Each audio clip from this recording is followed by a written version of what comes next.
कि क्या इतनी बड़ी आबादी होते हुए कांग्रेस ने किसी जाट को मुख्यमंत्री नहीं बनने दिया। हम अभी से क्या बताएं क्या हमारे दिल में है, वक्त आने दे बता देंगे तुझे ऐ आसमां। अच्छा, संघर्षशील नेता कौन है, हनुमान बेनीवाल या किरोड़ी लाल मीणा? क्यों नाथूराम जी मिर्धा जो कांग्रेस के प्रदेश अध्यक्ष रहे हुए व्यक्ति थे उनको पार्टी छोड़नी पड़ी? क्यों रामनिवास जी मिर्धा को विधानसभा अध्यक्ष के चुनाव में यहां से हरा करके भेजा गया? क्यों परशुराम जी मदेरणा के प्रदेश कांग्रेस अध्यक्ष होते हुए उनको मुख्यमंत्री बनने की तरफ नाम नहीं बढ़ाया गया? गोविंद सिंह डोटासरा जी में 1000 कमियां हम निकाल सकते हैं, ठीक है, लेकिन क्या डोटासरा बनना आसान है क्या? कैसे? तो आसान है क्या कोई व्यक्ति लगातार अपने क्षेत्र के अंदर चुनाव जीते, एक परिवार में सामान्य में पैदा हो करके और प्रदेश कांग्रेस का अध्यक्ष बन जाए, ये सामान्य है क्या? हालांकि मैं केवल जाट समाज को किसान नहीं मानता, सारी बिरादरी, हम भी किसान परिवार के हैं, जो खेती करता है वो किसान होता है। हाँ, तो लेकिन जाट समाज किसानों में एक मुख्य समाज है और उसके किसी नेता को अपने आगे नहीं बढ़ने दिया। हरेंद्र मिर्धा जी जैसा व्यक्ति जो कटु कभी बोल ही नहीं सकता अपने मुंह से, आपको कभी नहीं लगा कि आदमी चीफ मिनिस्टर होना चाहिए? डॉक्टर किरोड़ी लाल जी मीणा से ज्यादा संघर्षशील नेता क्या कोई राजस्थान में हुआ है? ये तो वही बात हो गई कि मेरा कुत्ता कुत्ता और आपका कुत्ता टॉमी। नहीं, ऐसा नहीं। हम ही मुसलमान भाइयों की सुरक्षा करने की का दावा कर सकते हैं क्योंकि हम बहुसंख्या में हैं और हम ही सुरक्षित नहीं रहेंगे तो क्या होगा? पाकिस्तानी सोच। लेकिन आपके एक पुलिस वाले के साथ नोकझोंक होती है और आप ये कहते हैं कि तुम्हारे डीजीपी की भी इतनी हिम्मत नहीं है कि मेरे हाथ लगा सके। ओहो, क्या पढ़ा है इन इंग्लिश मीडियम स्कूलों के अंदर? क्या पढ़ा है? इंग्लिश वो पढ़ता है जो काबिल नहीं होता। हम उस समय मर नहीं सके तो क्या है, अब देश के लिए जी सकते हैं और जरूरत पड़ेगी तो मर सकते हैं। जनता के ऊपर किसी को भी लाठी चलाने का अधिकार जब तक कि ऐसी स्थिति पैदा नहीं हो जाए तब तक नहीं दे सकते। मैंने यही नहीं कहा था, मैंने वहां ये कहा था कि पहले मेरे को गोली मार दी जाए। आपने गोविंद सिंह डोटासरा को लेकर कहा कि कांग्रेस ने किसानों का नेतृत्व को खत्म कर दिया। देखिए, डोटासरा जी की मैं बहुत इज्जत करता हूँ। अब मीठा मीठा बोल के सबको पेलते हैं। डोटासरा जी की मैं बहुत इज्जत करता हूँ। अच्छा, लेकिन वो नेता नहीं है। नेता वह होता है जो समाज का नेतृत्व करता है, जिसके पास नीति होती है, जिसके पास दूरदृष्टि होती है, वो होता है नेता। क्या इस मामले के अंदर वो नेता होने का दावा कर सकते हैं? अच्छा, भजनलाल जी एज ए चीफ मिनिस्टर क्या विधायकों की अपेक्षा पर खरे उतर रहे हैं? किरोड़ी लाल जी जैसे नेता किसी समाज में सदियों में पैदा होते हैं। मैंने इनको 40 साल तक लगातार संघर्ष करते हुए न जाने कितनी भारत को पाकिस्तान नहीं बनने दिया जाएगा? हाँ, भारत को नहीं। मैंने कहा कि जयपुर को मिनी पाकिस्तान नहीं बनने। आज किरोड़ी लाल जी के कोई नाखून को भी तकलीफ हो जाए तो वही डोसा हिलने लग जाएगा। नमस्कार, मेरा नाम है अभिषेक जाखड़ और आप देख रहे हैं लोकनेता। राजस्थान की राजधानी जयपुर और जयपुर में एक विधानसभा पड़ती है सिविल लाइंस, और सिविल लाइंस लगातार 2023 के इलेक्शन के बाद अक्सर चर्चाओं में रहती है क्योंकि यहाँ से विधायक हैं गोपाल शर्मा जी, और आज हमारे साथ खास मेहमान भी हैं गोपाल शर्मा जी, जिनसे हम बात करेंगे कि पत्रकारिता से लेकर राजनीतिक का सफ़र कैसा रहा। क्योंकि एक पत्रकार होता है वो बेबाक तरीके से आवाज़ उठाता है, और लेकिन एक पार्टी के साथ विचारधारा में जुड़ने के बाद उनके साथ कुछ बोलने पर भी प्रतिबंध लग जाते हैं, उन सब के बारे में। नमस्कार सर, आपका आज लोकनेता में स्वागत है। सर, सबसे पहले तो मैं यही जानना चाहूँगा कि एक पत्रकार होता है उसका धर्म अलग होता है और राजनेता बनने के बाद पार्टी कुछ प्रोटोकॉल्स होते हैं, तो पत्रकारिता से राजनीति में आना कैसा हुआ? देखिए, मूलतः मैं राजनीतिक और सामाजिक कार्यकर्ता हूँ। उसके बाद संजोग से मुझे पत्रकारिता में आने का अवसर मिला और लगभग 37-38 वर्षों तक मैंने मनोयोग के साथ में, ईमानदारी के साथ, परिश्रम के साथ, कर्मठता के साथ पत्रकारिता धर्म का निर्वाह किया। मैं जब पत्रकारिता से राजनीति में आया उस समय मैं किसी दल का सदस्य नहीं था। अगर औपचारिक रूप से ये कहूँ तो गलत नहीं होगा कि चुनाव जीतने के बाद ही मैं भारतीय जनता पार्टी का सदस्य बना हूँ। अच्छा। तो इसलिए पत्रकारिता में रहते हुए बहुत सी बातें आदमी को मौन कर देती हैं। राजनीति भी लगभग वैसा ही विषय है। अगर हम हमेशा बोलते ही रहें और कोई भी बात हम उठाते ही रहें तो उसका भी महत्व खत्म हो जाता है। लेकिन जब अंतरात्मा की आवाज़ हो और कोई भी चीज़ कहनी जरूरी हो तो उसमें चाहे पत्रकारिता हो चाहे राजनीति, कोई भी संगठन, कोई भी व्यक्ति, कोई भी बाधा वो आड़े नहीं आती है। लेकिन पत्रकार होता है, उसके एक विचारधारा नहीं होती है, वो दोनों पक्षों की बात रखता है, लेकिन पार्टी के साथ जुड़ने के बाद उनको पार्टी के जो प्रोटोकॉल होते हैं उनके हिसाब से चलना पड़ता है।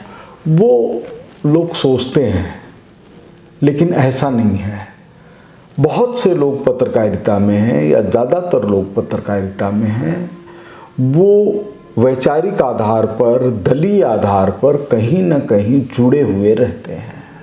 तो भाजपा ने आपको सिविल लाइन से टिकट क्यों दिया? हाँ, तो पहले मैं पहली वाली बात पूरी कर लूँ। इसी तरह से राजनीतिक दल से जुड़े रहकर भी जो महत्वपूर्ण बात है, जो जनता की ज़रूरत है, उसको हम सही जगह के ऊपर उठा सकते हैं और सरकार का ध्यान आकर्षित कर सकते हैं। आपने दूसरा सवाल ये किया कि सिविल लाइन से क्यों चुना, तो मैं दरअसल कभी भी मैंने सोचा नहीं था कि मैं विधानसभा का चुनाव लड़ूंगा। मैं अपने को विधानसभा के उम्मीदवार के रूप में हमेशा अनुपयुक्त पाता रहा हूँ। उसका कारण है, मैं ये सोचता रहा हूँ कि जो व्यक्ति वहाँ पर मेहनत कर रहा है, जो व्यक्ति लोगों के काम कर रहा है, हम कैसे अचानक जाकर कहें कि आप इनको टिकट नहीं दे करके मेरे को टिकट दे दीजिए। तो मैं इसको नैतिकता की दृष्टि से हमेशा गलत मानता रहा हूँ। मेरे मन के अंदर जब भी चुनाव लड़ने की बात आई है तो मैंने लोकसभा को लेकर के सोचा हुआ है। लेकिन पिछले चुनाव में ऐसे हालात बने कि मुझे संकेत किया गया कि सांगानेर से चुनाव लड़ा जा सकता है। सांगानेर में मैंने 2 साल तक तैयारी की, जनता के बीच में गया, जनता का बहुत प्यार मिला, लेकिन टिकट आदरणीय भजन लाल जी को मिली। तो जिस समय आदरणीय भजन लाल जी को टिकट मिली उसी समय मैंने अपना ध्यान वहाँ से बिल्कुल हटा लिया और इस बात में खुशी महसूस की कि चलो एक अच्छा व्यक्ति सामने आए हैं। तो और अपना क्या है, चुनाव लड़ा तो लड़ा, नहीं लड़ा तो नहीं लड़ा, कोई हमने कोई वो तो लिया हुआ नहीं है, किसी तरह की ठेका तो लिया हुआ नहीं राजनीति में आने का। बिल्कुल। तो इसलिए मैं वहाँ से अलग हो गया। अलग होने के बाद में मैंने अन्य किसी सीट से कोई डिमांड नहीं की। सिविल लाइन क्षेत्र ऐसा था जिसमें मेरा ताज़ा कोई काम किया हुआ नहीं है, न मेरा वहाँ सीधा कोई बहुत ज़्यादा संपर्क है। लेकिन सिविल लाइन्स में 2-3 चीज़ें ऐसी है। एक तो मेरे जीवन का जयपुर में ज़्यादातर भाग है वो सिविल लाइन में गुजरा है, चाहे वो शास्त्री नगर हो, चाहे वो सरदार पटेल रोड जो बीजेपी का कार्यालय हो वो हो, या निर्माण नगर हो। तो मैं लगभग 20 बरस तक इस क्षेत्र के अंदर रहा हुआ हूँ। तो रहा हुआ हूँ और मेरे को पार्टी से सूचना मिली कि आपको सिविल लाइन से चुनाव लड़वाने की बात है। तो मैंने कहा कोई बात नहीं, मैं 25,000 वोट से चुनाव जीतूंगा। अच्छा, ये पहले ही तय कर लिया? पहले ही मैंने बता दिया, मैंने कहा यहाँ से देंगे, मैं 25,000 वोट से चुनाव जीतूंगा। और मैं वहाँ पर सक्रिय नहीं था, लेकिन मैं पूरे जयपुर के लिए एक पत्रकार के नाते पिछले 4 दशक से लगातार सक्रिय हूँ। किसी भी क्षेत्र के अंदर मानवता के खिलाफ कोई ऐसी घटना नहीं हुई जहां जाकर मैंने अपने पत्रकारिता धर्म का परिचय नहीं दिया हो। इसलिए मेरे से कोई भी क्षेत्र हो जयपुर का, वो मेरे से अलगाव नहीं रखता। मेरा प्रेम है। ये जगह है जहाँ हमने लड़ाइयाँ लड़ी है, जहाँ हमने काम किया है, जहाँ हमने खबरों को आधार बनाया है। तो राजनीति के अंदर जाके, मिल के, बैठ के, आत्मीयता जता करके व्यक्ति अपना अधिकार जताता है और पत्रकारिता के अंदर सेवा करके करता है। तो अपनी सेवा की हुई थी, इसलिए मन में किसी भी तरह का संशय नहीं था। न तो किसी व्यक्ति का भय था, न कांग्रेस का पार्टी के रूप में भय था। मुझे ये पता था कि जीतना ही है मुझे जी, और कहीं दे दो। लेकिन आपने कहा सेवा करनी थी। अभी आपने सिविल लाइन्स विधानसभा जो क्षेत्र है उसमें 130 करोड़ की जो परियोजना है उनको काम करवाया, उनकी क्या प्रगति है अभी, मतलब क्या काम चल रहा है? नहीं, सिविल लाइन्स क्षेत्र के अंदर वैसे देखा जाए तो 1300 करोड़ के काम चल रहे हैं। सिविल लाइन्स में सबसे महत्वपूर्ण जो काम है वो ये हुआ है कि आम जनता के अंदर आत्मविश्वास भरने का काम किया है।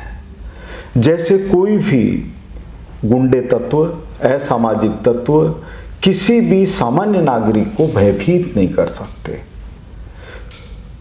पुलिस प्रशासन, अपराधी तत्व कोई भी आम जनता को तंग नहीं कर सकता। दूसरी चीज, हमने हिंदू और मुसलमान इसके भेद को मिटाने की कोशिश की है कि भारत माता के नागरिक के रूप में हम सबसे पहले हैं। अगर हम अपने नागरिक धर्म का निर्वाह करते हैं तो हम किससे संबंधित हैं ये कोई मायने नहीं रखता।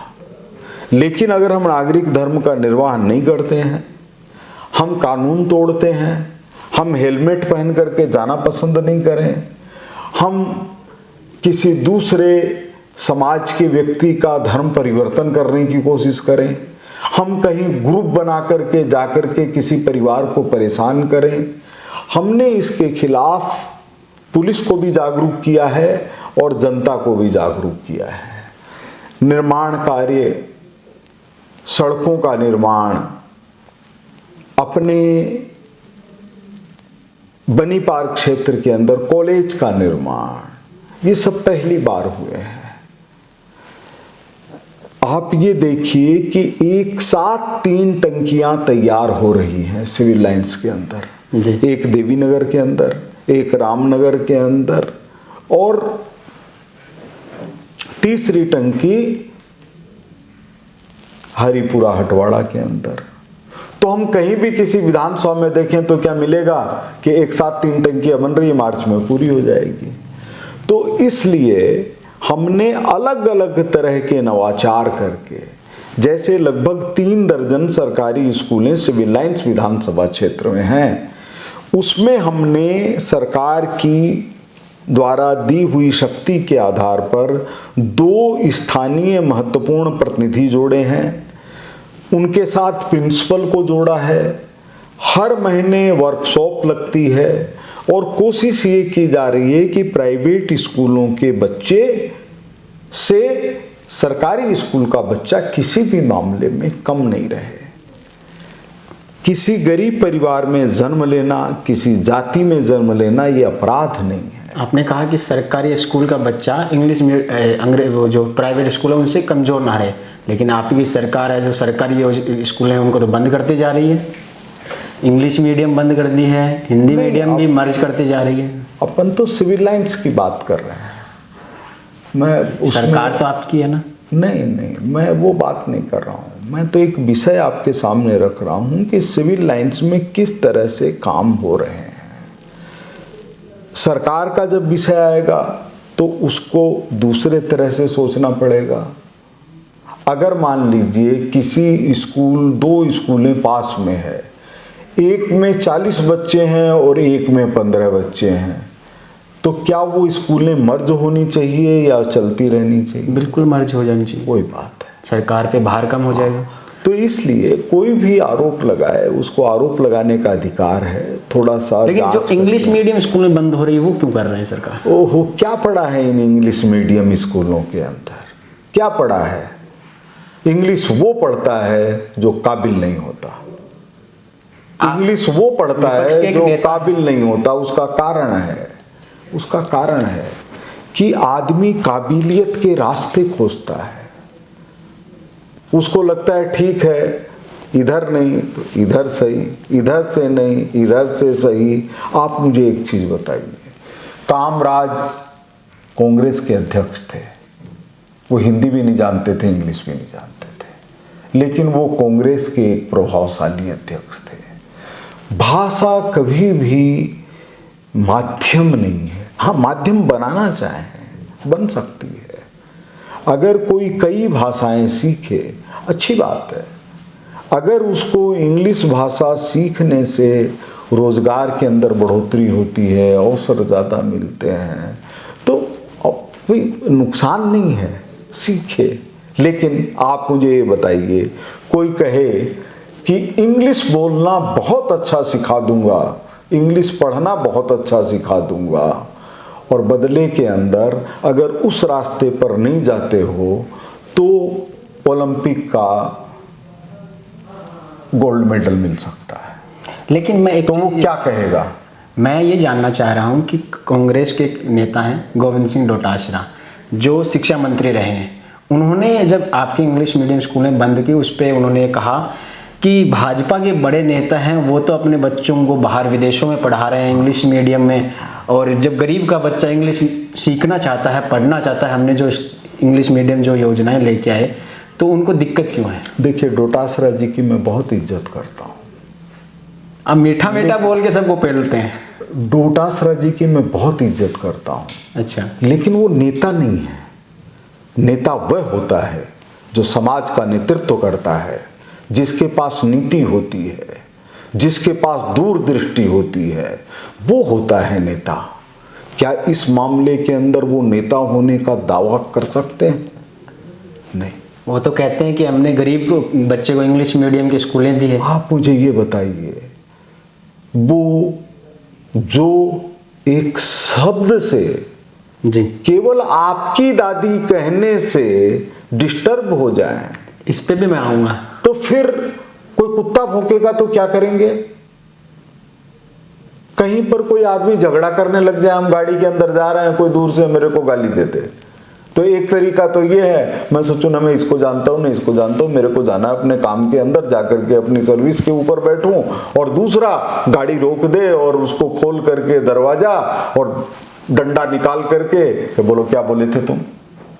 तो जो कांग्रेस इस समय राजस्थान की कर रही है, वो अंधी गली का सफर कर रही है, जिसमें उनको अपने भविष्य का पता नहीं है, जिनको ये नहीं पता है कि कौन तो उनका नेता है, जिनको ये नहीं पता है कि उनका दिल्ली का नेता चल पाएगा कि नहीं चल पाएगा, उनको ये नहीं पता है कि भैया उनका नेता होगा कि बहना उनकी नेता होगी, ये उनको पता नहीं है। उनको ये भी पता नहीं है कल को उनके जीजाजी आ जाए, रॉबर्ट वाड्रा, पता चले कि रॉबर्ट वाड्रा नहीं आए तो उनके भांजे आ जाए।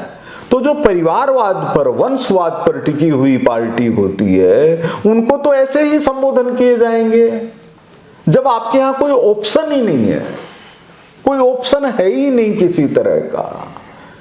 राहुल गांधी ने वायनाड से सीट खाली की, तो क्या उन्होंने सोचा कि मेरे को यहां के कार्यकर्ता के बारे में विचार करना चाहिए?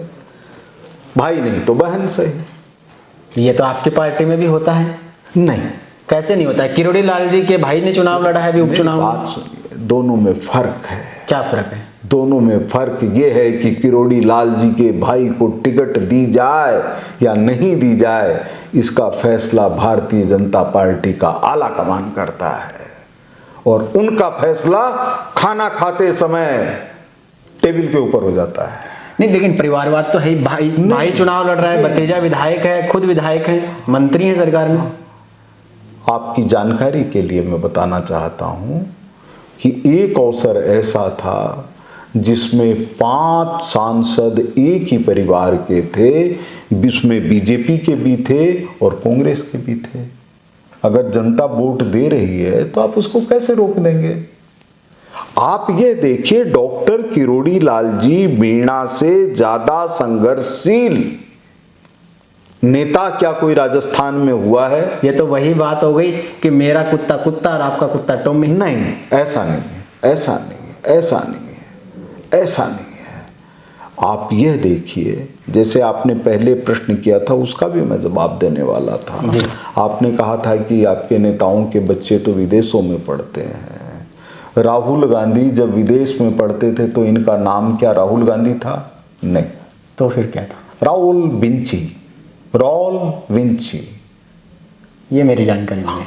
राहुल गांधी को जो डिग्री मिली हुई है वो राहुल गांधी को नहीं मिली हुई है, रॉल विंची को मिली हुई है।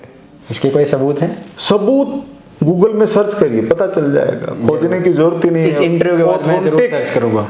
ऑथेंटिक डॉक्यूमेंट्स मिलेंगे आपको। अच्छा। प्रियंका गांधी का नाम वेन का मिलेगा।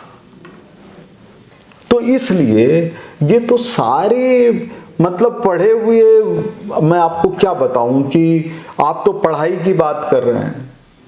इटली में जन्मे हुए तो हमारे यहाँ प्रधानमंत्री का दावा करने के लिए पहुंच गई थी सोनिया जी कि मेरे पास 271 से ज़्यादा सदस्य हैं। आप काफ़ी विवादों में भी रहते हैं।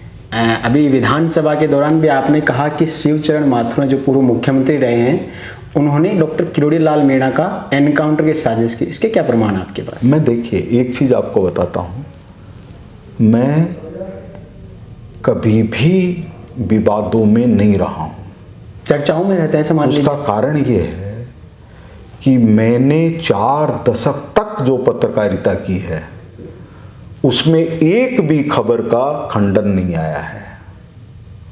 दूसरी चीज ये है कि मेरी खबरों के आधार पर 2 मंत्रियों को इस्तीफा देना पड़ा है और एक को जेल की सजा काटनी पड़ी है।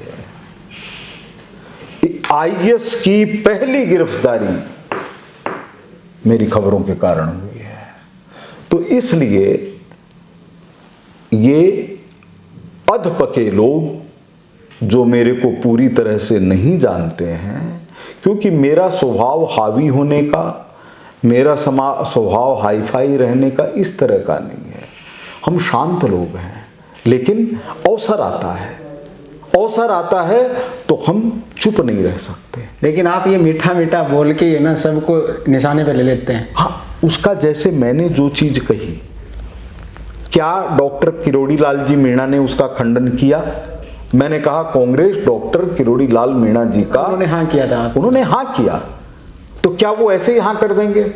उनको कोई कह दे कि इनको केरल के अंदर ले जा करके, तमिलनाडु में ले जा करके और इन पर हाथी छोड़े गए, तो कोई कह देगा मैं गया ही नहीं तमिलनाडु को, भी कहां से हाथी छोड़ेंगे।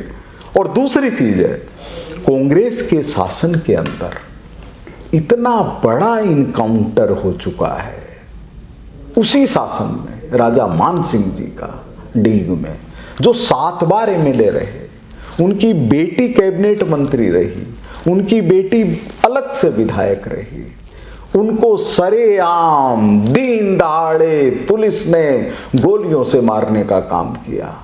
और यही कांग्रेस का आला कमान था जिसने शिवचरण जी माथुर से उसी रात इस्तीफा लेकर के हीरालाल देवपुरा जी को मुख्यमंत्री बनाने का काम किया। क्या प्रमाण की जरूरत है? आपका धंधा यही है। चलो मान लिया कि कांग्रेस ने जो कुछ, यहां तक ये भंवर जितेंद्र सिंह, भंवर जी जो हैं ये जितेंद्र सिंह, इनके पिताजी को कितने दर्दनाक तरीके से संदिग्ध हत्या हुई गोली से, कौन भूल सकता है? कांग्रेस का शासन था, इमरजेंसी थी। बस्तर महाराजा को किस तरह से गोलियों से मारा गया, कौन भूल सकता है?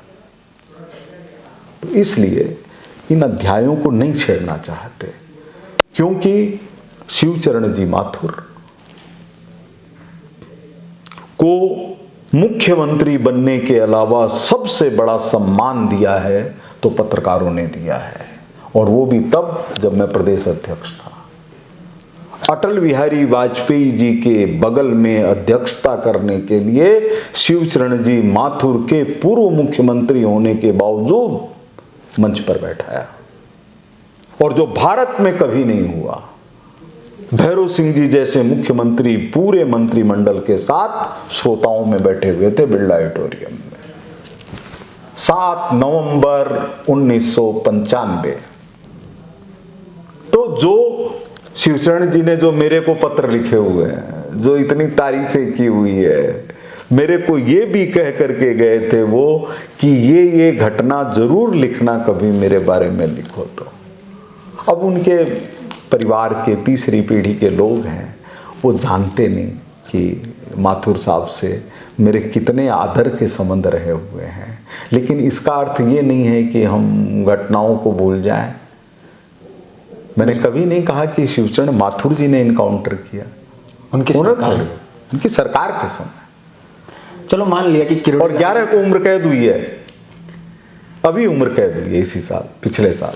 अच्छा, चलो मान लिया कि उस समय उस सरकार ने जो कुछ किया, लेकिन भाजपा अब क्या किरोड़ी लाल जी के साथ न्याय कर रही है? क्योंकि वो कभी फ़ोन टेपिंग का आरोप लगाते हैं, तो कभी 7 करोड़ की बजरी चोरी का आरोप लगाते हैं, और सरकार शांत है, कभी उनके ऊपर कुछ कह देती है, कुछ कह देती है। क्या देखिए, पैसा न कौड़ी, बीच बाजार में दौड़ा दौड़ी।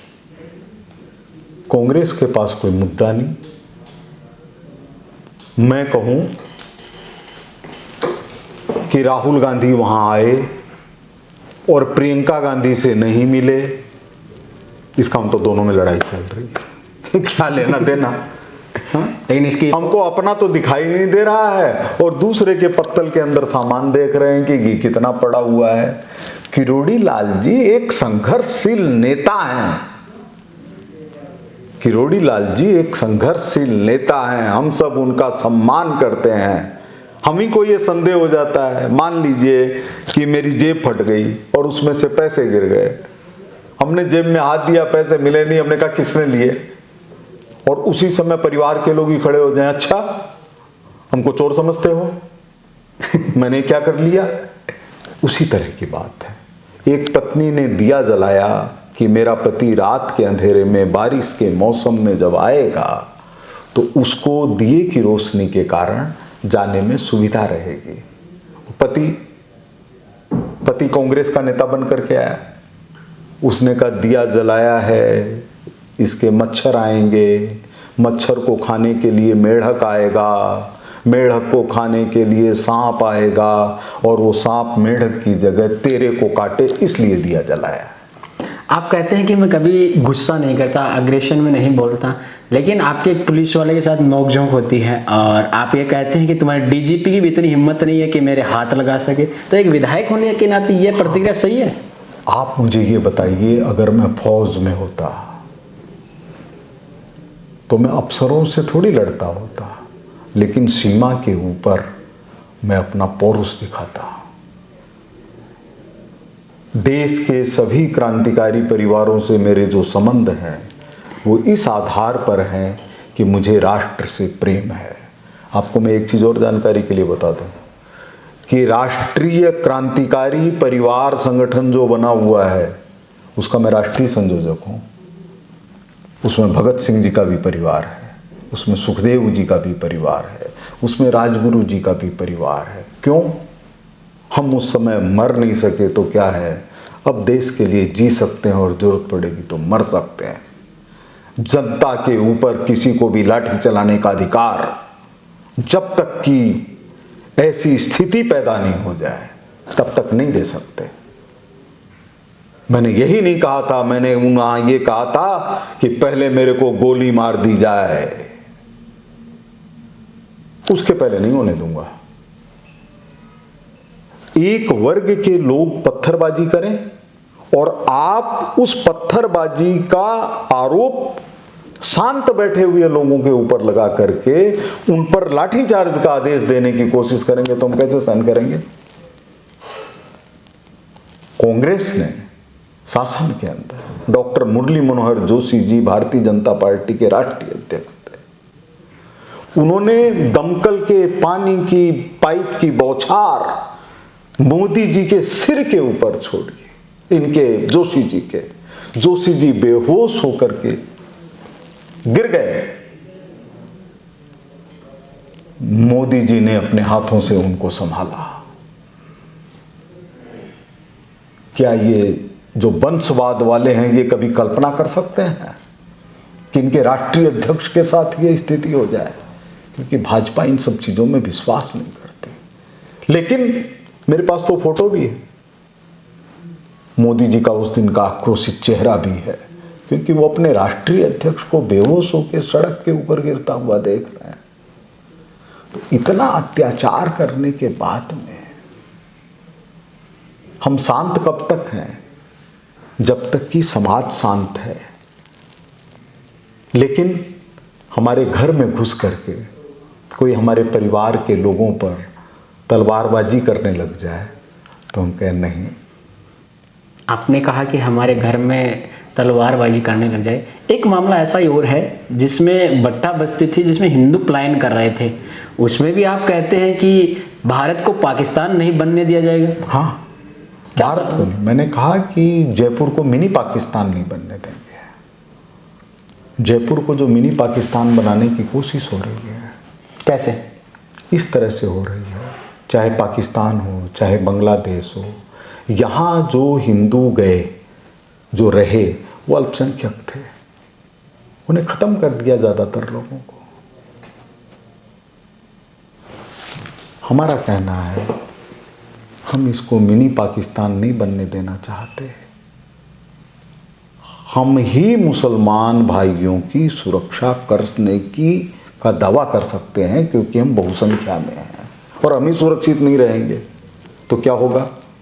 पाकिस्तानी सोच। तो हिंदुत्ववादी सोच जो सर्वे भवन्तु सुखिनः सर्वे सन्तु निरामया सर्वे भद्राणि पश्यन्तु मा कश्चित् दुःखं, जो इसमें विश्वास करती है, वो कायम रहेगी, तभी तो सामाजिक समरसता कायम रहेगी। लेकिन डेफिनेशन क्या है हिंदुत्व की? आप हिंदुत्व की बात कर रहे हो, डेफिनेशन क्या है हिंदुत्व? ओहो, डेफिनेशन क्या है? इंसान की क्या डेफिनेशन है? मनुष्य की क्या डेफिनेशन है? जिसमें इंसानियत है, जिसमें मनुष्यत्व है, इमोशंस जुड़े हुए हों, हिंदू, फीलिंग्स हो, वो हिंदू है। वो तो हर बिरादरी में हो सकता है। हाँ, हर एक बिरादरी में नहीं है। कैसे नहीं? हर एक बिरादरी के अंदर नहीं है। उसके लिए भारत में रहना भी जरूरी है, क्योंकि अंतर्राष्ट्रीयता के भाव, राष्ट्रीयता के भाव, समग्र सृष्टि को सुरक्षित रखने के भाव, ये भारत में ही संभव है। अभी हाल ही में भारत ने कभी भी किसी के ऊपर आक्रमण नहीं किया। आपने कहा कि हिंदुत्व की बात है, उनमें इमोशंस फीलिंग्स होने चाहिए, लेकिन आपकी ये पार्टी के एक नेता है, बीते दिनों उनका सोशल मीडिया पर हिंदुत्व को लेकर एक काफ़ी वीडियो वायरल हो रहा है। उनका नाम है श्रवण चौधरी, जो कि हमारी कॉन्स्टिट्यूएंसी से आते हैं, फतेहपुर शेखावाटी से। उनका वीडियो देखा आपने? नहीं देखा।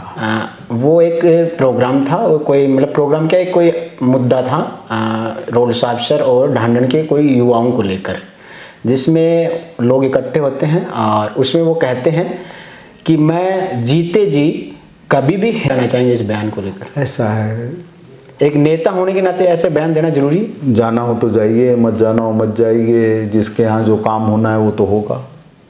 कोई ज़रूरी थोड़ी है हर चीज़ अगर आदमी बोलने ही लग जाए मुंह से, अब उसका क्या उपाय करें।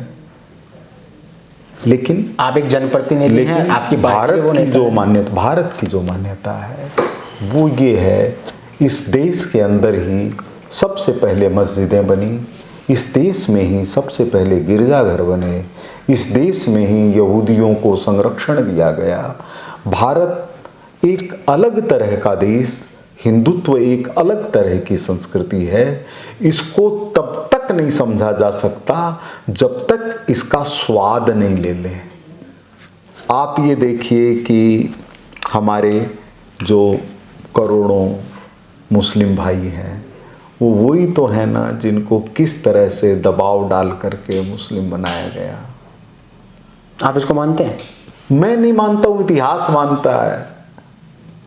नहीं, जब देश का चिनारे विभाजन हुआ तब भारत का सबसे प्रमुख परिवार मुस्लिम परिवार शेख अब्दुल्ला का परिवार है। उनकी अधिकृत जीवनी मेरे पास रखी है। उसमें उन्होंने लिखा है, मेरे परदादा जी पंडित राघव राम। कहाँ से खोजते हो सर ये इतने बायोग्राफी? धर्म बदला उन्होंने लिखा है खुद ने, राघव राम। जवाहरलाल नेहरू जी का परिवार कश्मीर से भागकर दिल्ली आया, क्या जरूरत थी भागने की?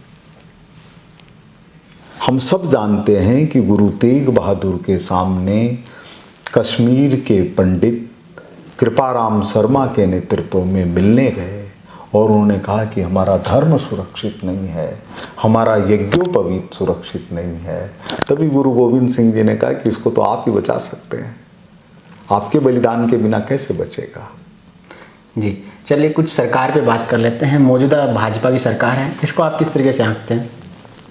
देखिए, मैंने अभी तक जो समझा है वो ये है कि भजनलाल जी से ज़्यादा परिश्रमी, भजनलाल जी से ज़्यादा कर्मठ और भजनलाल जी से ज़्यादा चिंतित रहने वाला और प्रयास करने वाला मैंने मुख्यमंत्री अभी तक नहीं देखा है। मैं 8 या 9 पूर्व मुख्यमंत्रियों से मिला हुआ हूं, सबके अलग अलग गुण थे। जैसे मेरे से कोई पूछे तो मैं ये मानता हूं कि भारत के अंदर भैरव सिंह जी से अच्छा कोई मुख्यमंत्री नहीं हुआ, जो ये सोचते थे कि जनता का हर व्यक्ति मेरा है। वो उपराष्ट्रपति भवन से देखते रहते थे कि कोई गेट से बाहर तो नहीं जा रहा है, कहीं उसको मिलने नहीं दे रहे हो। वैसे लोग सदियों में पैदा होते हैं। मोदी जी ने गुजरात का मुख्यमंत्री रहते हुए जो किया, ऐसे लोग सदियों में पैदा होते हैं। इसके बावजूद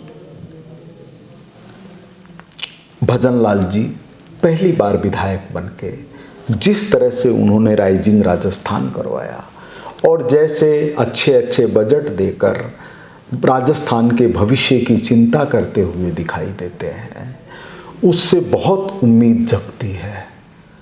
और इनके प्रारंभिक 1.25 साल बहुत ज़्यादा सफल रहे हैं, क्योंकि कोई भी व्यक्ति भजनलाल जी के ऊपर, उनकी सरकार के ऊपर, किसी भी मंत्री के ऊपर एक भी प्रामाणिक आरोप नहीं लगा पाया है। अच्छा, भजनलाल जी एज ए चीफ मिनिस्टर क्या विधायकों की अपेक्षा पर खरे उतर रहे हैं? देखिए, वो अलग अलग तरह से सोचने का विषय है। विधायकों की अपेक्षा के ऊपर खरे उतर रहे हैं कि नहीं है, मैं शेष विधायकों के बारे में कोई भी नहीं कर सकता। आप अपनी बता दीजिए। मेरी स्थिति है वो ये है कि मुझे ये पता है कि सिस्टम को ठीक करने के लिए, भ्रष्टाचार को दूर करने के लिए, जनता के शासन को स्थापित करने के लिए डॉक्टर श्यामा प्रसाद मुखर्जी, दीनदयाल जी उपाध्याय, अटल बिहारी वाजपेयी और नरेंद्र मोदी जी के सपनों को आगे बढ़ाने के लिए जो परिश्रम और जो काम करना पड़ेगा, उसमें तकलीफें आएगी और वो तकलीफें किसी के भी मुख्यमंत्री या मंत्री बनने से तत्काल दूर नहीं हो सकते। जी, अभी कुछ चर्चित मुद्दे हैं जो प्रदेश में भी हैं और आपसे जुड़े हुए भी हैं। हाल ही में जब विधानसभा सत्र चल रहा था तो उसमें आपने गोविंद सिंह डोटासरा को लेकर कहा कि कांग्रेस ने किसानों का नेतृत्व को खत्म कर दिया। कैसे कर दिया? हाँ, बिल्कुल सही कह रहे हैं आप। मुझे इसका दुख है। आपने इतना ज्यादा शेखावटी कई नेताओं के नाम भी लिए। इतनी ज्यादा तकलीफ है। मैं उस सोच को रखने वाला हूं। हम राजस्थान को केवल 1.25 साल, 5 साल, 10 साल के रूप में नहीं देखते। हम ये देखते हैं कि क्या इतनी बड़ी आबादी होते हुए कांग्रेस ने किसी जाट को मुख्यमंत्री नहीं बनने दिया? क्यों नाथूराम जी मिर्धा, जो कांग्रेस के प्रदेश अध्यक्ष रहे हुए व्यक्ति थे, उनको पार्टी छोड़नी पड़ी? क्यों रामनिवास जी मिर्धा को विधानसभा अध्यक्ष के चुनाव में यहां से हरा करके भेजा गया? क्यों परशुराम जी मदेरणा के प्रदेश कांग्रेस अध्यक्ष होते हुए उनको मुख्यमंत्री बनने की तरफ नाम नहीं बढ़ाया गया? इतना ही नहीं, शीशराम ओला जी को कांग्रेस छोड़नी पड़ी, कुंभाराम जी आर्य को कांग्रेस छोड़नी पड़ी। तो किसानों का जो नेतृत्व है, हालांकि मैं केवल जाट समाज को किसान नहीं मानता, सारी बिरादरी हम भी किसान परिवार के हैं, जो मेरी खेती घास करता है वो उखाड़ी किसान हुई होता है। हाँ, तो लेकिन जाट समाज किसानों में एक मुख्य समाज है और उसके किसी नेता को अपने आगे नहीं बढ़ने दिया। हरेंद्र मिर्धा जी जैसा व्यक्ति जो कटु कभी बोल ही नहीं सकता अपने मुंह से, आपको कभी नहीं लगा कि आदमी चीफ मिनिस्टर होना चाहिए? हम लोग उस ईमानदार मदेरणा जी की इज्जत करने वाले हैं जिनके जीवन पर कलंक का एक भी धब्बा नहीं था। अब वो कांग्रेस के हैं तो क्या हो गया? क्या वो हमारे राजस्थान के नेता नहीं है? मेरे से कोई कभी इज्जत नहीं करेंगे? क्यों नहीं करेंगे? लाल बहादुर शास्त्री कांग्रेस के प्रधानमंत्री थे, हम क्यों नहीं करेंगे? जी। सरदार पटेल कांग्रेस के थे, हम क्यों नहीं करेंगे? हम अच्छे आदमी को छोड़ेंगे नहीं, अच्छे आदमी को छेड़ेंगे नहीं और गलत आदमी को छोड़ेंगे नहीं। अब कांग्रेस में कौन सा नेता अच्छा लगता है फिर? अब बता दीजिए, मौजूदा जो नेता हैं, बड़े नेता हैं। मैं क्या बताऊं, मेरे को मतलब व्यक्तिगत पार्टी लाइन से बाहर जाके, मतलब ऐसा कौन सा नेता है जो आपको कांग्रेस में अच्छा लगता पार्टी लाइन से बाहर जाकर के मेरे को नवल जी बहुत अच्छे लगते थे, पंडित नवल किशोर जी। मैंने 400 पेज की उनके ऊपर किताब लिखी है। जब वो पढ़ी जाएगी तो लोगों को लगेगा कि तथ्यपूर्ण इतिहास क्या है कांग्रेस का और राजस्थान का। मदेरणा जी मेरे को बहुत अच्छे लगते रहे हैं। ये मौजूदा जो नेता है उनमें, मौजूदा नेताओं के अंदर कांग्रेस के नेताओं में मेरे को हरेंद्र जी अच्छे लगते हैं। और भी कई नेता हैं, हरीश चौधरी हैं, अशोक गहलोत जी हैं, पायलट साहब हैं, डोटासरा जी हैं। देखिए, अशोक गहलोत जी को हम लोग इस रूप में देखते हैं कि पुराने व्यक्ति हैं, 3 बार चीफ मिनिस्टर रहे हुए हैं, हम लोगों का सम्मान स्वाभाविक रूप से रहना ही रहना है। लेकिन बीजेपी के लिए जैसे मेरे से तुरंत आप पूछें तो मेरे सामने लिस्ट की लिस्ट पड़ी है। कांग्रेस में तो इक्के दुक्के अपवाद स्वरूप आते हैं, पीयूटी पुट और बटवाले, तो इसलिए अपवाद स्वरूप आते हैं। बीजेपी के अंदर कर्नल राज्यवर्धन सिंह राठौड़ जैसे लोग हैं। और कौन कौन से नेता? और राजस्थान की बात हो रही है, अपने देश में तो बहुत से नेता। आदरणीय भजनलाल जी हैं, किरोड़ी लाल जी हैं, मदन जी राठौड़ हैं, मदन दिलावर हैं, काफी चर्चाओं में रहते हैं। हाँ, वो अलग है। लेकिन जो अपनी जनता के लिए त्याग करने के लिए तत्पर है, एमएलए रहते हुए एक दिन इनको पुलिस पकड़ करके ले गई और थाने में बंद कर दिया। उस दिन दिलावर साहब का फोन आया रात को 1 बजे। मैंने कहा क्या हुआ? बोले थाने में बंद हुआ। मैंने कहा कैसे? बोले कंबल ओढ़ करके जनता के हालचाल का पता लगा रहा था और पुलिस ने समझा कि पता नहीं कौन है और मैंने अपना परिचय नहीं दिया, अब दूंगा। तो ऐसे लोग जो अपने जान की परवाह किए बिना जनता का हालचाल का पता लगाएं, उससे बेहतर क्या हो सकता है? हाल ही में बजट आया, विपक्ष ने कहा कि वही घिसा पीटा बजट वापस लाकर छोड़ दिया है, वही रिपीट कर दिया। हाँ, तो बजट का नाम तो बजट ही रहेगा। नहीं, कुछ खास दे दिया राजस्थान को। आप कहते हैं कि बजट से बढ़िया नाम परितोष है, इसका नाम परितोष रख दीजिए। क्या बात हुई है? हाँ? और घिसा पीटा का मतलब उसमें वही रहेगा, लाभ इतना है, हानि इतनी है, इतना राजकोषीय घाटा है। बजट में तो यही सब होना है। कोई टैक्स लगा? नहीं लगा। टैक्स लगना किसने बंद किया? भारतीय जनता पार्टी ने बंद किया। राजस्थान के अंदर बारानी भूमि का लगान किसने माफ किया? भारतीय जनता पार्टी ने किया। अंत्योदय योजना किसने शुरू की? भारतीय जनता पार्टी ने शुरू की। अब कैसे कह दें कि दूसरों ने शुरू की? विधानसभा में कई बार विधानसभा सत्र चलते के दौरान विपक्ष में एक नेता है गोविंद सिंह डोटासरा, वो अकेले पक्ष पे है जो भारी दिखाई देते हैं, ऐसे कांग्रेस के नेता। आपको लगता है ऐसा? उनकी जब वो स्पीच बोलते हैं विधान, मैंने तो एक बार उनसे बोला तो हाथ जोड़ के बैठ गए। आपके व्यक्तिगत रिश्ते होंगे? ना, कोई रिश्ता नहीं, कोई परिचय नहीं था। मैंने कहा बैठ जाइए, क्या झूठ मूठ बोलते रहते, ना पढ़े लिखे ना कोई बात फालतू के। अपने परिवार वो वैसे ही हैं जैसे अपने परिवार वालों को आरएएस बना दिया, वैसे ही उनकी पढ़ाई है। तो आरएएस को लेकर आप जांच क्यों नहीं बैठाते उनके ऊपर? किनके? डोटासरा जी है। सरकार का काम है। विधायक की एक सीमा है, विधायक का एक कद है, विधायक का एक है। मेरे सामने इस समय मेरी जो देवता हैं वो हैं सिविल लाइंस की जनता। मतलब क्षेत्र से बाहर नहीं जाते आप? क्षेत्र से बाहर। चलिए एक सवाल और कर लेता हूँ। राजस्थान में एक संघर्षशील नेता है हनुमान बेनीवाल। अक्सर देखते होंगे कहीं ना कहीं वो पूरे राजस्थान में जनता के किसी न किसी मामले को लेकर आंदोलन करते हुए दिखाई देते हैं। वो भी मुख्यमंत्री भजनलाल शर्मा को लेकर एक बयान देते हैं। महाकुंभ में जब वो गए थे तो कहते हैं जहाँ जहाँ पैर भजनलाल के पड़े वहाँ वहाँ बंटाधार कर दिया। क्या कहना चाहेंगे? क्या बंटाधार हो गया? इस बार महाकुंभ, पहले तो जब अग्निकांड होता है तब कहते हैं, और इस बार महाकुंभ में जितने लोग पहुंचे हैं श्रद्धालु, ये विश्व की अनहोनी घटना है। और दूसरी चीज, 50 करोड़ लोग जहां होंगे वहां कोई दुर्घटना नहीं होगी, ये आश्चर्यजनक है। इस समय राजस्थान में पूरे में सड़कों के ऊपर 5 करोड़ लोग होंगे, बाकी घरों में होंगे। तो क्या हम कह सकते हैं कि इस समय राजस्थान में कोई दुर्घटना नहीं हो रही है? तो कई चीजें हैं, हर चीज सुधार चाहती है। जैसे वहाँ 2, 3, 4 बहुत दुर्भाग्यपूर्ण घटनाएं हुई, वो सिखाती हैं कि आगे से इस तरह का व्यवहार करो। जब हम घर बनाते हैं जी तो पता चलता है कि वो जो ढलान है वो थोड़ा टेढ़ा हो गया, ठीक कर देते हैं जी। हनुमान जी और से मैंने 1-2 बार चर्चाएं की है काफ़ी। आप पत्रकारिता और में भी पुराने वो हैं, अपने मित्र हैं। हम लोग घंटों शेखावत साहब के लॉन में साथ में बैठे बातचीत करते रहते थे जब भैरव सिंह जी नहीं होते थे। उनको मैंने हमेशा कहा है, मैंने कहा देखिए, मजबूत नेतृत्व मुश्किल से पैदा होता है कहीं भी, लेकिन हम अपनी वाणी से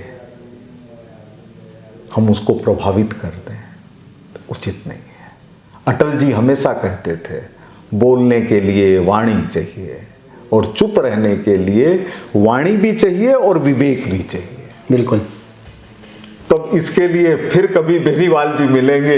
देखिए, मैं तो हमेशा ये चाहता हूँ कि राजस्थान में अगर मजबूत लोग नहीं होंगे तो हमारे राजस्थान की रक्षा कौन करेगा?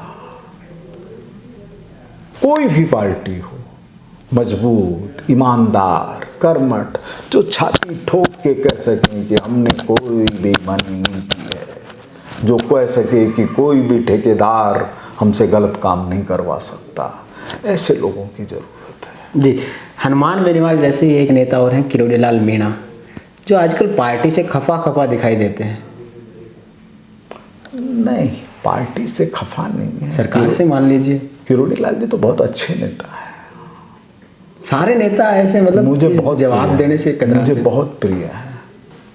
आपका भी एक बयान आया था बीते दिनों। मैं कह रहा हूँ, मेरे को बहुत प्रिय है वो। किरोड़ी लाल जी जैसे नेता किसी समाज में सदियों में पैदा होते हैं। मैंने इनको 40 साल तक लगातार संघर्ष करते हुए न जाने कितनी कवरेज की है इनकी। किरोड़ी लाल जी को अगर किसी बात का गुस्सा भी होता है तो उसको समझा जाना चाहिए, उस दर्द को। अग्रेसिव नेता हैं, इसलिए एग्रेसिव है, उनको कांग्रेस ने एग्रेसिव बना दिया।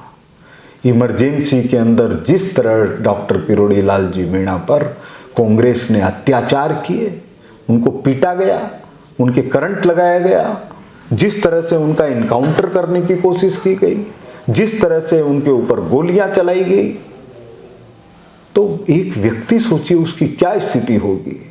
और इतना बड़ा समाज अपना सबसे बड़ा नेता मान करके जिसका चेहरा देखता रहा है दशकों तक, उस आदमी की भूमिका में हम जाकर के देखें। आप ये देखिए कि जगमोहन जी, उनके सगे छोटे भाई, चुनाव नहीं जीत पाए। लेकिन आज किरोड़ी लाल जी के कोई नाखून को भी तकलीफ हो जाए तो वही डोसा हिलने लग जाएगा।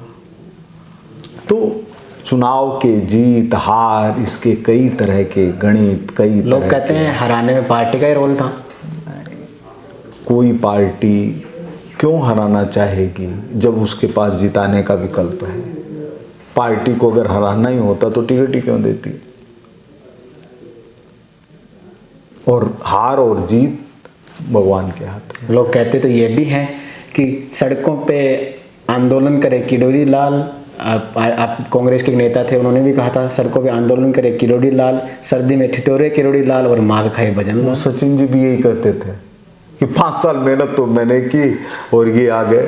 तो ये कैसे है, क्यों नहीं आ गए। आप ये देखिए कि जो इतनी लंबी भाग्य रेखा लेकर के आया है और 15 साल तक चीफ मिनिस्टर है, वो 2 महीने के आपके आंदोलनों से कोई हिल जाएगा क्या। आप अशोक गहलोत जी के लिए कह रहे हैं? हाँ, अशोक गहलोत जी के लिए कह रहा हूं। जब अशोक गहलोत जी बने थे तो वैसे ही बने थे, उस समय वो नेता नहीं थे जी। ऐसे ही अपने सचिन जी को लगता है कि मैं भी नेता बन सकता हूँ। उनको ये नहीं पता भैरव सिंह जी को नेता बनने में 50 वर्ष 40 वर्ष तक एक एक गांव ये सब किए हैं जी। ये भजनलाल जी 20-22 वर्ष से लगातार हर व्यक्ति के महामंत्री के रूप में गांव गांव छाना हुआ है। तो इसलिए राजस्थान को ज़रूरत है, भारतीय जनता पार्टी हो, कांग्रेस हो, कोई भी राजनीतिक दल हो, उसमें ईमानदार, परिश्रमी और जो जनता के हित में हमसे संभव हो वो करने वाला व्यक्ति होना चाहिए। जी सर, अब इंटरव्यू अब अंतिम छोर में है, कुछ अपन रैपिड फायर करेंगे। रैपिड फायर आप पत्रकारिता से हैं, उस टाइम पे शायद नहीं होता था लेकिन आजकल का जो ट्रेंड है उसके अकॉर्डिंग आप समझते हैं। सर सबसे पहले मैं यही करना चाहूँगा, आप मेरे पसंदीदा राजनेता हैं श्रीमान भैरव सिंह जी शेखावत, वर्तमान में माननीय नरेंद्र मोदी जी। अगर आप राजनीति में नहीं होते तो क्या करते? मैं राजनीति में नहीं होता तो मैं मूलतः क्रांतिकारी स्वभाव का व्यक्ति हूँ, कहीं ना कहीं आंदोलन में मारा जाता। मानते हैं आप? हाँ। अगर पार्टी लाइन से बाहर जाके किसी राजनेता को पसंद करना हो तो कौन से नेता है? एक नेता नहीं, भारत में तो विश्व में मोदी जी से बड़ा कोई नेता ही नहीं है जिसको मैं पसंद करूं। मतलब सबसे बड़ा अगर राजनीतिक आदर्श में माने तो मोदी जी, न उनके अलावा न उनकी कोई श्रेणी। नेता का मतलब एक नरेंद्र मोदी जी, वो राजनीति में नहीं होंगे तो मैं भी नहीं होऊंगा। ऐसी कोई किताब जो आपको पसंद हो? मेरे को सबसे ज़्यादा पसंद है पुरानी पुस्तकों के अंदर तो श्रीमद् भगवत गीता, और आधुनिक पुस्तकों के अंदर मेरी अपनी लिखी हुई कार सेवा से कार सेवा तक। ये मुझे भी पढ़नी पड़ेगी लगता है। ऐसा कोई शहर राजस्थान में जो सबसे खूबसूरत हो? जयपुर। गाड़ी में जाते वक्त गाने वाने सुनते हो? मैं सुनता हूँ, अब शुरू किया है। मैं सुनता हूँ राम प्रसाद बिस्मिल का के तराने मेरे को अच्छे लगते हैं। माए रंग दे बसंती चोला अच्छा लगता है। जब राम प्रसाद बिस्मिल वाला गीत आता है, हम अभी से क्या बताएं क्या हमारे दिल में है, वक्त आने दे बता देंगे तुझे ऐ आसमां। चाय या कॉफ़ी? बढ़िया कॉफ़ी लगती है, दोनों नुकसानदेह है। बिल्कुल।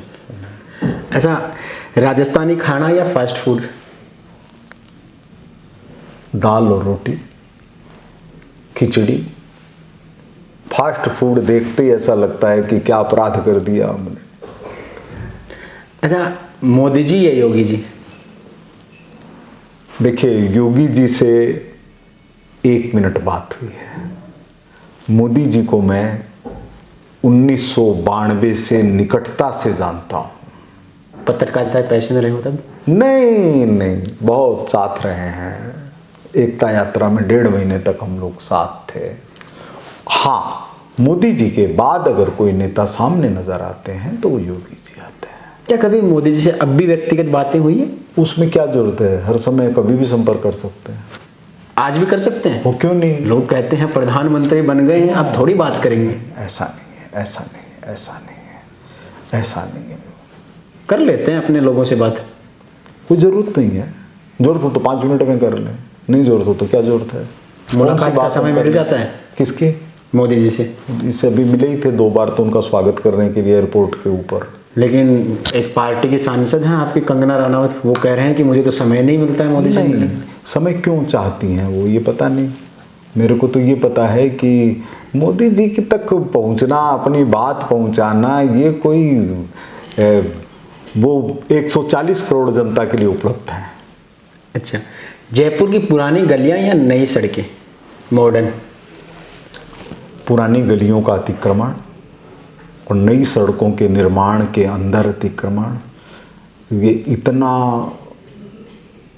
दुखदाई विषय है कि मैं इस शहर को उजड़ते हुए देख के बहुत तकलीफ में हूँ। मीडिया से प्यार करते हो या नफरत? मीडिया से प्यार करते हो या नफरत? मेरे लिए माँ है पत्रकारिता। आज भी मानते हो? आज भी। मतलब पॉलिटिक्स से ज़्यादा ज़रूरी मीडिया है? मेरे को लोग जानते हुए हैं, मेरे को हाउस में कह देते हैं। सोशल मीडिया चलाते हो? सोशल मीडिया अपने साथी लोग देखते हैं। मैं ऐसा कोई काम नहीं करता जो ध्यान को भटकाने वाला हो। तो मतलब फेसबुक ट्विटर इनसे मतलब कुछ भी मैं ना? बस ठीक है, चीज़ें चलती है, पोस्ट वगैरह देखता हूँ, ये होता है, ये होना चाहिए, वो होना चाहिए। मुझे ये पता है जब मैं पत्रकार था तो सिर्फ पत्रकार था। मेरे लिए परिवार, काम काज, लाभ, ये कोई मायने नहीं रखते। पॉलिटिक्स में दोस्त ज़्यादा होते हैं या दुश्मन? क्या बताएं, पत्रकार थे तब तो सभी दोस्त थे। पत्रकारिता में भी दुश्मन बहुत होते हैं ना, मेरा तो कोई नहीं रहा। और पॉलिटिक्स में? आप ये देख लीजिए कि मेरी टिकट के लिए सारे पत्रकार संगठनों ने और ग्रुप्स ने मिल करके मांग की कि इनको देनी चाहिए, और बीजेपी दे। और अब की स्थिति जरूर है, राजनीति के अंदर दुश्मनियां होती हैं, होनी नहीं चाहिए। कभी ज़्यादा तकलीफ हुई तो कौन सा पॉलिटिक्स के लिए पैदा हुए हैं। वही मोदी जी वाला बयान कि झोला उठाकर चल देंगे। झोला उठा के नहीं चलेंगे तो अपना इंतज़ाम करके चलेंगे, उनके जितना नहीं है साहस। लेकिन ये निश्चित है कि कोई मोह नहीं है, इसलिए कि मनुष्य का जीवन तो सीमित है। अच्छा, बेहतर वक्ता कौन है, गोविंद सिंह डोटासरा या भजनलाल शर्मा? मैं क्या बताऊँ इसके लिए, मतलब मैं तो भजनलाल जी को ही मानता हूँ। पार्टी के हैं इसलिए या फिर वैसे बता रहे हैं? इसलिए कि उनमें जितनी आवाज़ में ताकत है उतनी ताकत वाला राजस्थान में कोई नहीं है। आजकल काफ़ी चर्चाओं में रहते हैं, भाषणों में। अच्छा, संघर्षशील नेता कौन है, हनुमान बेनीवाल या किरोड़ी लाल मीणा? देखिए, बेनीवाल जी का संघर्ष अलग किस्म का है, किरोड़ी लाल जी का संघर्ष अलग किस्म का है। इनमें दोनों में निश्चित रूप से हनुमान जी भी कहेंगे कि किरोड़ी लाल जी बेहतर है। लेकिन वो तो कहते हैं मुझे छोड़ के चले गए थे। वो अलग चीज़ है। अच्छा, अगर युवाओं में किसी नेता को पसंद करना चाहिए तो आपकी पार्टी से जैसे अंशुमान भाटी है, एक निर्दलीय है रविंदर सिंह भाटी, और कांग्रेस से विकास चौधरी है, इन तीनों में कौन से नेता? अभी काम करना चाहिए तीनों को। हाँ, अभी काम करना चाहिए, काम दिखवाना चाहिए। मेरे को ये भी बहुत प्रिय है, वो जो भाटी जी हैं, बाढ़ वाले, वो भी अच्छे लगते हैं। ये जो अपने गुरवीर सिंह जी हैं, है ना जी, ये बहुत उभरते हुए व्यक्ति हैं। और विकास चौधरी जो आप ही की पार्टी से आए थे कभी? देखिए, मेरे संपर्क है ना, वो जिस तरह के लोगों से रहे हैं उसमें मिलना जुलना सबसे ही होता रहा है, लेकिन कभी सीधी बातचीत वगैरह इस तरह की नहीं। लेकिन उस दिन विधानसभा में बोले अच्छा थे। अच्छा बोले थे। अच्छा, नायक फिल्म की तरह अगर आपको भी एक दिन के लिए चीफ मिनिस्टर बना दिया जाए राजस्थान का, तो क्या पहला फैसला करेंगे? मेरे को रुचि नहीं है। मान लीजिए नायक फिल्म की तरह कभी मौका मिल गया, क्या उसमें एक दिन में कोई क्या कर सकता है? मेरी कोई फिल्म में तो रुचि बहुत है कुछ ना। कर दिया था। नहीं, पद के प्रति मेरी रुचि नहीं है। ये है कि जनता के प्रति मेरी रुचि है, और वो भी मैं आपको एक प्रमाण के साथ एक बात बताता हूँ जी। मेरे जो तरीके हैं काम करने के, पिछली बार बजट के अंदर रूजवेल्ट और मिर्ज़ा इस्माइल और इन सब के उदाहरण थे। अशोक गहलोत जी के लास्ट बजट में भी ये सब उदाहरण थे। इस बार के बजट में बंद हो गए ना ये सब। अगली बार से ये भी बंद हो जाएगा इंग्लिश में उदाहरण दिए जाना, हिंदी के बजट में हिंदी की बात रहेगी। तो अपना जो तरीका है ना वो थोड़ा सा दूसरा है, बिना विरोध किए एक मत पर लाना। आप मेरे को ये बताइए, गोविंद सिंह डोटासरा जी में 1000 कमियां हम निकाल सकते हैं, ठीक है, लेकिन क्या डोटासरा बनना आसान है क्या? कैसे? तो आसान है क्या? कोई व्यक्ति लगातार अपने क्षेत्र के अंदर चुनाव जीते, एक परिवार में सामान्य में पैदा हो करके और प्रदेश कांग्रेस का अध्यक्ष बन जाए, ये सामान्य है क्या? बिल्कुल। अब उससे उनको सीखना क्या चाहिए? विनम्रता।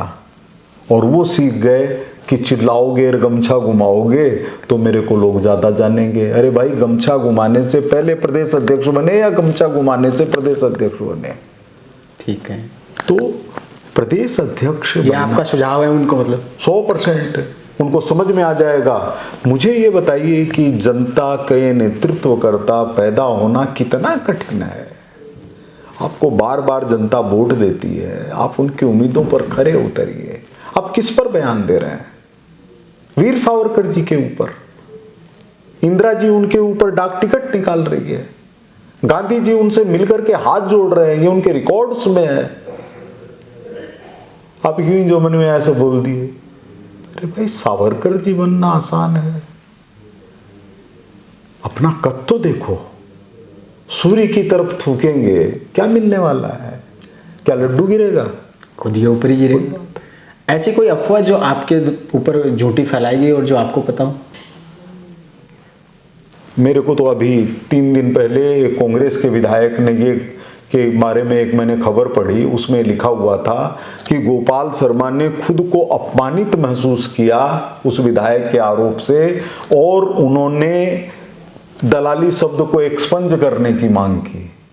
मैं तो एक्सपंज करने की मांग मैंने की नहीं, और मैं अपमानित महसूस हो रहा हूं या क्या हो रहा हूं ये मेरी अंतरात्मा का किसी को क्या पता। आदमी ये तो कह सकता है उसका चेहरा ऐसा महसूस हो रहा था लेकिन वो अंदर से क्या सोच रहा था ये कैसे पता चले?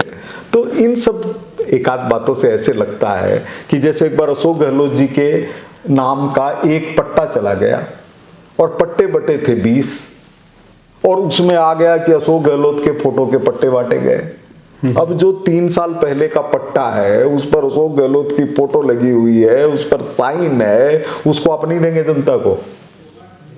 अशोक गहलोत जी को अपनी फोटो छपवानी नहीं चाहिए थी, लेकिन छपवा दी है तो मजबूरी हो गई है।